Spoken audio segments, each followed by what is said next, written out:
इस बीच अगर आप देखें इस वक्त की बड़ी खबर है, निक्केई में लोअर फ्रीज लग चुका है और आप इस बीच फॉरेक्स मार्केट को देखिए, आप इस वक्त 6808 81 पैसे की अगर आप देखें कमजोरी आपको स्क्रीन में नजर आ रही है। कल ऑलमोस्ट 6725 पे हम क्लोज हुए थे, तो रिस्क हर जगह से अगर आप देखें। रेस्ट ऑफ एशिया को देखिए आप, ब्रेग्जिट की पुष्टि 3 चैनल्स ने कर दी है, उसके बाद रेस्ट ऑफ एशिया का हाल देखिए आप, इंडियन फॉरेक्स मार्केट को देखिए आप, और साथ ही साथ आप देखिए निफ्टी एक बार फिर से अप्रोच कर रहा है इस वक्त 8000 को। निफ्टी एक बार फिर से अगर आप देखें 8000 को अप्रोच कर रहा है। हेमंत, अभी आपने बासु साहब को सुना, ये वॉइसेस इंटरनेशनल वॉइसेस हैं। अब मान लीजिए मैं अपने पोर्टफोलियो में बहुत लॉन्ग हूँ, तो एटलीस्ट अब मेरे पास जून का एंड है, मेरे पास जुलाई की बिगिनिंग है, इवेंट बहुत सारे लाइंड अप हैं। अब इंश्योरेंस बाय करना हो इस पोर्टफोलियो के लिए तो क्या करना चाहिए हेमंत? देखिए, मेरे हिसाब से 79 का पुट चाहे आप नेक्स्ट मंथ का ले लीजिए, that is much better to buy right now. Why मैं क्यों 79 पुट कह रहा हूँ, 2 रीजंस हैं। क्योंकि बाजार में रियल ब्रेकडाउन आएगा अगर बाजार वापस से 7980 7950 तोड़ता है। मैं बार बार वही कह रहा हूँ, क्योंकि अगर 8000 की पुट को अनवाइंड कराएंगे तो बहुत प्रेशर ऊपर से एक बार और भी आ सकता है। तो मेरे ख्याल 79 का पुट लीजिए, बिकॉज अगर मार्केट होल्ड कर जाता है बार बार 8000 को, तो ये एक अच्छा साइन होगा और पोर्टफोलियो के अगेंस्ट हेजिंग भी हो जाएगी। तो मेरे ख्याल 79 का पुट लेने की सलाह दूंगा मैं। और आप जुलाई का भी ले सकते हैं, क्योंकि अब सिर्फ 4 दिन रह गए हैं, तो जून में टाइम वैल्यू काफी ज्यादा होगी जो तंग कर सकती है। बिल्कुल, ब्रिजेश सिंह भी है इस बीच हमारे साथ। खैर चलिए, आज लेवल्स की तो बात करना बेकार है। निक्केई सर्किट लगा हुआ है और ट्रेडिंग वहाँ पर रुकी है, लेकिन जो स्टर्लिंग पाउंड है वो 1985 के बाद के लोएस्ट लेवल पर इस समय चल रहा है और हो सकता है कि यहाँ से और भी फिसले। ऐसे में हेमंत, जो सबसे बड़ा सवाल है इस समय वो ये है कि जो लोग उस एंटिसिपेशन में या फिर बुलिश कैंप में थे, जो कि मान रहे थे एग्जिट पोल्स के बाद कि अब तो मार्केट भाग जाएगा, आपको लगता है उनकी तरफ से जो पेन या फिर सेलिंग है that is out of the system is initial Brunt में, या फिर वो अभी फॉलो अप सेलिंग आना बाकी है मार्केट? नहीं मीर, बिल्कुल मैं मानता हूं कि वो सेलिंग अभी बंद नहीं हुई है। उसके 2 रीजन है। जैसे मैंने आपको अभी बोला कि बाजार ने 8000 होल्ड कर लिया है, तो ये लेवल सब लोग देख रहे होंगे, 8000 पुट राइटर्स को सब लोग वॉच कर रहे होंगे। तो मेरे हिसाब से हमारी मार्केट के लिए बेस्ट यही रहेगा कि बार बार चाहे 795080 टेस्ट करे, लेकिन 8000 के ऊपर आए, क्योंकि अगर 8000 के नीचे सस्टेन हुआ तो एक फ्रेश राउंड ऑफ सेलिंग जरूर आएगा। तो मेरे हिसाब से वो अभी सेलिंग नहीं गई है, तो वॉच करिए, please be on wait and watch अभी। बासु साहब, अब जैसे कि आपने कहा, ये आज एक बहुत बुरी परिस्थिति है और इक्विटी मार्केट्स शायद अभी और इस पे अपना रिएक्शन देंगे। Let's talk about some commodity market as well. Crude sir, इसने बीते 3 महीने में एक पुल बैक दिखाया था, सीरियस पुल बैक दिखाया था, ऑलमोस्ट 50 की ट्रैजेक्टरी मार्केट स्टेबल हुआ था। लेकिन अब इस बदलते सर्कमस्टेंसेस में ब्रेग्जिट के बाद क्रूड पे आप क्या एक्सपेक्ट कर रहे हैं सर? अब मेरे ख्याल में crude will fall of also, क्योंकि इसका द अंडरलाइंग जो लॉजिक है, ये लॉजिक है कि the world economy is going to be weakened by the turmoil in Europe and the turmoil in the major financial center of the world. The world's financial capital, London, has chosen to become the capital of England and Wales. तो ये बहुत एक बड़ा एक भूमिकंप है हमारे market, global market के लिए। तो इससे जो इम्पैक्ट होगी वो it will be a very significant impact, and we should see selling in commodities generally, including oil, of course. Oil too should be selling out significantly. तो इससे भी भारतीय मार्केट के लिए, भारतीय इकोनॉमी के लिए ये तो अच्छी बात है। After the dust settles, India will start looking good. But of course, in the short term, India is, everybody is affected by the outcome of this referendum. बिल्कुल बिल्कुल। लेकिन मिस्टर बासु, अब जिस तरह का ये रेफरेंडम आया है, और in all probability the UK parliament and mister David Cameron will be under pressure, because उनका खुद का प्रॉमिस था to implement this referendum now. So are we looking at a prolonged depression, because अभी भी कोई ग्लोबली पूरी revival के संकेत तो थे ही नहीं, it was in pockets. So may be you had revival in markets like India और इकोनॉमीज लाइक इंडिया, और may be US was showing vibrancy in between. तो एक तो ये सवाल हो जाएगा कि क्या यूके अपने साथ साथ ग्लोबल इकोनॉमी को भी स्लो डाउन में घसीट के ले जाएगा। एंड सेकेंड इज, अब क्योंकि Brexit is almost a given thing, Fed की strategy about their interest rates. Well, एक चीज है कि the Fed made the right decision by not raising rates at its June meeting. पर अगर आप US economy की तरफ देखिए तो US economy is in really good shape despite the single poor non-farm payrolls number that we have seen. So US is a source of strength. India is a relative source of strength in the world. China is a significant source of weakness.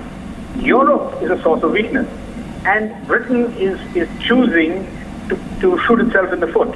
So, इस जो हालत है, इससे मेरे ख्याल में economy, the global economy is not going to collapse, but financial markets will be severely hit, and as a consequence of that hit, there will be a short-term, very sharp negative impact on all global pricing and global economies. But fortunately for the world, we have relative strength in the US. I think we have a continuing recovery in Japan. We are likely to see, I think, over the next 6 months, a consensus about the need for fiscal stimulus in Europe and in the US. अगर fiscal stimulus वहां से आता है तो the situation will stabilize. But if the US continues to be dysfunctional and if Trump begins to look as if he might win, then we have a fairly catastrophic situation for market. चलिए बस बहुत बहुत शुक्रिया आप इस कार्यक्रम में शामिल हुए। और रिस्क बाजार के आगे कौन कौन से खड़े हैं इसके बाद और आज के इस ब्रेक्जिट के बाद बाजार कहाँ जाएगा इस बात करने के लिए 350 अंक नीचे। और देखिए अब ऑलमोस्ट हम 8000 की ट्रेजेक्टरी पे एक बार फिर से आके बैठ गए हैं 8004। और जैसे कि हेमंत जिक्र कर रहे थे कि 8000 का पुट राइटर अगर बाहर निकलना शुरू हुआ, उसका कॉन्फिडेंस अगर ख़राब हो गया तो फिर बाजार में दिक्कतें बढ़ेंगी। हेमंत, अभी आप बासु साहब को सुन ही रहे थे, अभी कोई शॉर्टिंग की अपॉर्चुनिटी तलाशेंगे आप इस बाजार में? देखिए वीरेंद्र, मेरे हिसाब से अगर अपॉर्चुनिटी मुझे ढूंढनी है तो मैं सीधा इंडाइसिस पे ही ढूंढूंगा, क्योंकि अगर 7980 यानी आज का लो तोड़ता है तो मेरे ख्याल दोबारा से एक शॉर्ट ओपन हो जाएगा निफ्टी में ही, which will push Nifty towards 7880 और उस स्टेट में मैं स्टॉप लॉस रखूंगा 8050 का। और उसी प्रकार बैंक निफ्टी पे नज़र रखें, क्योंकि अगर बैंक निफ्टी में 17000 के नीचे एक बार भी ट्रेड होता है तो मेरे ख्याल पैनिक स्प्रेड हो सकता है और आपको 16500 का भी टारगेट देखने को मिल सकता है। तो जैसे निफ्टी का 8000 है वैसे ही बैंक निफ्टी का 7000 है या 17000 है, तो ये लेवल्स बहुत क्रूशियल हैं। बट शॉर्ट कीजिए सिर्फ 7980 के नीचे अगर जाता है तब तक थोड़ा सा वेट कीजिए। और जैसे मैंने कहा कोई भी लॉन्ग पोजीशंस अभी ना बनाएं जब तक निफ्टी 81 के ऊपर सस्टेन नहीं करे। इस बीच देखिए कुछ सोर्सेज से खबर आ रही है इनफैक्ट कि आरबीआई को हस्तक्षेप करने को फाइनेंस मिनिस्ट्री ने कहा है कि मौजूदा परिस्थिति में आप इनफैक्ट थोड़ा सा हस्तक्षेप करिए जिससे मौजूदा स्थिति से थोड़ा निपटा जा सके। तो आप डेफिनेटली आप देखिए मिड सेशन में कुछ बड़े आप देख सकते हैं कि मेजर्स आए आरबीआई की तरफ से। और आई थिंक मिहिर आज शायद थोड़ा सा एक्टिव जीवन बीमा निगम को भी किया जाएगा। नहीं देखिए, जीवन बीमा निगम को तो किया जाएगा, लेकिन आज आरबीआई आप देखिए आरबीआई ने पहले ही इस एंटिसिपेशन में, that is where you have to give credit to mister Raghuram Rajan, क्योंकि आप आरबीआई की डॉलर बाइंग की पैटर्न देखिए पिछले 1.5 महीने से they were constantly buying dollars. जब जब उन्हें मौका मिला उन्होंने डॉलर, बिकॉज वो वॉर लिस्ट उन्होंने बना के रखा था।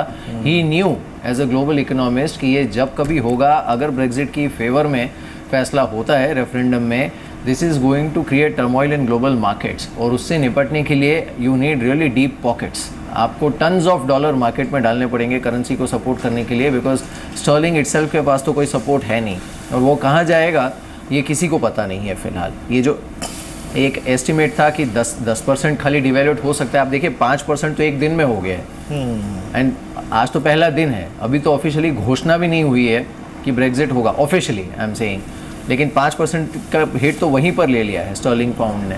सो आई थिंक ये तो आज ना सिर्फ आरबीआई, एसबीआई, LIC, मुझे तो ये भी लग रहा है कि जो इंडियन बड़े बड़े जो फंड मैनेजर्स हैं उनको भी अल्टीमेटली ये संदेश जाएगा कहीं ना कहीं ऑफ रिकॉर्ड कि आप मार्केट को स्टेबलाइज कीजिए। कोई यही नहीं कहता है आके कि आप खरीदारी कीजिए मार्केट में, but the moment you here एक और चीज स्टेबलाइज, उसका मतलब ही ये होता है कि आप वैल्यू बाइंग शुरू कीजिए। अभी कुछ देर में अगर आप देखें जापानीज प्राइम मिनिस्टर जो है वो एक स्टेटमेंट देंगे, और मेयर अब एग्जैक्टली IMF क्या कहेगा, और साथ ही साथ जर्मन चांसलर एंजेला मर्केल वो इस स्थिति पे क्या कहती हैं, सबसे बड़ी टिप्पणी आई थिंक उन्हीं की होगी, सबसे बड़ी। अगर आप देखें एंजेला मर्केल पहले ही चिता चुकी थी कि भैया ठीक है जो हो रहा है सो हो रहा है, आप तय करिए आप क्या करना चाहते हैं, लेकिन हम आपको एक थर्ड एक्सटर्नल पार्टी की तरह ट्रीट करेंगे और आप हमारा सिंगल मार्केट मैकेनिज्म जो है उसको एक्सेस नहीं कर पाएंगे।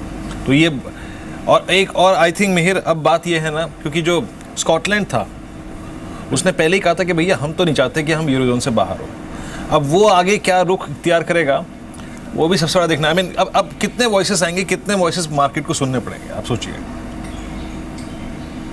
बिल्कुल बिल्कुल, वो तो है ही।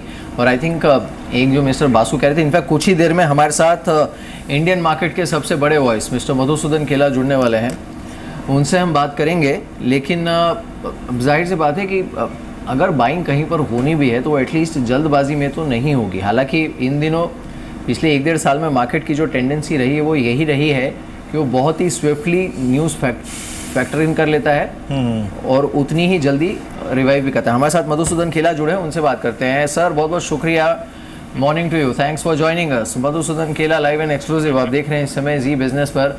Sir, BBC has officially declare कि Brexit is going to happen, UK has voted for referendum in favour of Brexit, number 1। Number 2, हमने ग्लोबल मार्केट्स में टर्मोइल देखा है, निकाई लोअर सर्किट पर है, स्टर्लिंग पाउंड ऑलरेडी 5% 1985 के बाद के सबसे लोएस्ट लेवल पर है। So definitely there is lot of chaos and panic in the market.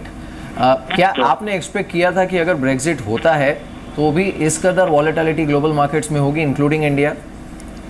Main ये एक्चुअली इसमें दो बातें हैं।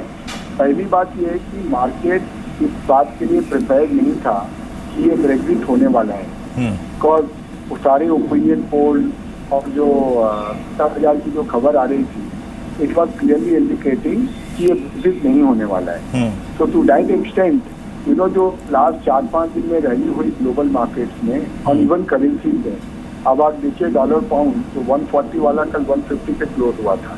तो मुझे लगता है काफी सारी शॉर्ट कवरिंग वर्ल्ड वाइड या long position buildup world wide हुई थी। तो ये जो पहला रिएक्शन है, ऑब्वियसली जब शॉर्ट नहीं रहता है मार्केट में तो पहला रिएक्शन काफी एक्यूट होता है, and that is what we have seen. Second जो है ना, मैंने पहले भी बोला आपको, ये इवेंट को अपने को लाइटली नहीं लेना चाहिए, because it is not only about Britain. अभी दूसरी कंट्रीज EU में कैसे रिएक्ट करती है वो देखना बहुत जरूरी है, क्योंकि अगर वो it is limited to Britain तो अपन समझ सकते हैं, पर दूसरी कंट्रीज का भी अगर रिएक्शन होने लगा कि रेफरेंडम आने वाला है तो then the entire EU story can get question. So I would not take event lightly. I would like to monitor the market and take it how the whole reaction is. In fact, that was my next question, Madhu sir. मेरा अगला सवाल ही ये था कि ये अगर एक one of event होता तो ठीक है, but the real fear in the global markets is कि अगर इससे एक प्रेसिडेंट सेट हुआ, tomorrow you will have German people demanding German exit, Grexit का खतरा तो ऑलरेडी है ही, बाकी जो वीक इकोनॉमीज हैं उनको EU अपने अंदर रखना नहीं चाहता है। सो अगर वो एक स्ट्रक्चरल मेल्टडाउन की स्थिति आती है यूरोपियन यूनियन में तो डेफिनेटली फिर उसका जो इम्पैक्ट है वो अलग होगा। And on top of it Trump का अगर इलेक्शन होता है नवंबर में, हालांकि थोड़ी दूर की बात है, so let's not pre-empt that, लेकिन इन सब के बीच फिर एक जो इंडियन मार्केट को प्रीमियम मिल सकता था आने वाले 2 क्वार्टर्स में बेस्ड ऑन कॉर्पोरेट रिकवरी, वो थोड़ा डिले क्या? वो थोड़ा डिले हो सकता है, बट इसका जो फ्लिप साइड है मीन दुनिया में जब इतनी अनसर्टेनिटी होगी, इसका 2 फ्लिप साइड में एक है कि अब ये सेंट्रल बैंक का रेट इंक्रीज करना, मुझे लगता है पूरा पोस्टपोन हो जाएगा, बिकॉज ये माहौल में किसी को एक्सपेक्ट करना कि फेड आके रेट इंक्रीज कर देगा, ये बहुत टफ लगता है अभी। दूसरा, सेंट्रल बैंक के पास अभी कोई चॉइस नहीं है but to be more dovish, basically वो लोग पंपिंग करेंगे। तीसरा ये ना, इंडिया की जो हालत है, क्योंकि वर्ल्ड वाइड इतना टर्मोइल है, एक ही कंट्री तो दुनिया में अभी भी बोल रहा है कि हम इन सब के बावजूद भी हम 7-8% ग्रो कर सकते हैं। तो मीडियम टर्म मुझे नहीं लगता है कि इंडिया इन्वेस्टमेंट डेस्टिनेशन में कोई या इंडिया के अट्रैक्टिवनेस में कुछ फर्क पड़ेगा। हालांकि शॉर्ट टर्म में हमने देखा है कि कितना भी अच्छा कोई चीज हो, पर अगर शॉर्ट टर्म में जब इम्पैक्ट होता है तो डेफिनेटली इंडिया के ऊपर भी इम्पैक्ट होगा, जो आज अपने बाजारों में देख ही रहे हैं। तो सर एग्जैक्टली आपको लगता है कि कितना डाउन साइड पॉसिबल है? जैसे कि आप कह रहे हैं कि ठीक है सर, एक और चीज़ है एज ए इंडिविजुअल और एज ए फंड मैनेजर और एज आई थिंक इंस्टीट्यूशन, ये प्राइस आपको अट्रैक्ट करेगा? जो सडनली 83 रुपये इंडेक्स खड़ा था वो आज आपको 7,900 में मिल रहा है, 8,000 में मिल रहा है, ये प्राइस आपको अट्रैक्ट करेगा या फिर आप वेट करेंगे तब जिस प्रकार के इवेंट लाइन रखें उसको देखते हुए? मुझे लगता है कि मैं 1-2 दिन वेट करूंगा। एक ग्लोबल इवेंट है और लार्ज स्केल ग्लोबल इवेंट है। Let us see when the markets open, let's see कि क्या रिएक्शन दूसरी कंट्रीज से आता है।